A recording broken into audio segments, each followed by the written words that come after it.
गडचिरोलीत परिवर्तन पॅनलची घोषणा, भाजप काँग्रेसला देणार थेट आव्हान, वनिता बांबोळे नगराध्यक्ष पदाच्या रिंगणात।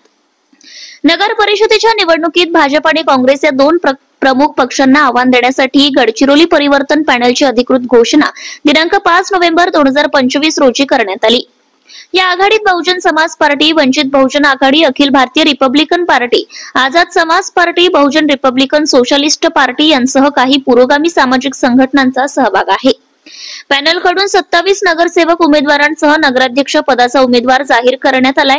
यात पक्षनिहाय वाटप पुढील प्रमाणे: बीएसपी बहुजन समाज पार्टी 10 जागा, वंचित बहुजन आघाडी 4 जागा, अखिल भारतीय रिपब्लिकन पार्टी 5 जागा, आझाद समाज पार्टी 2 जागा, तर बहुजन रिपब्लिकन सोशल पार्टी BRSP 2 जागा। रामनगर वार्ड 1 स्वतंत्र उमेदवार, अशा प्रकारे एकूण 24 जागांवर उमेदवारी जाहीर करण्यात आली असून 3 जागा समविचारी पक्षांसाठी राखीव ठेवण्यात आल्या आहेत।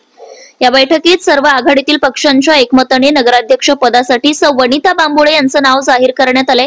2 वेळा नगरसेवक पदासाठी लढलेल्या, कार्यतत्पर आणि लोकाभिमुख वृत्तीच्या बांबोळे या शहरातील परिचित चेहरा आहेत।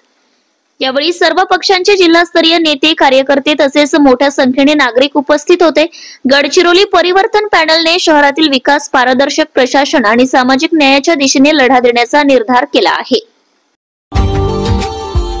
Subscribe now and press the bell icon. Never miss an update.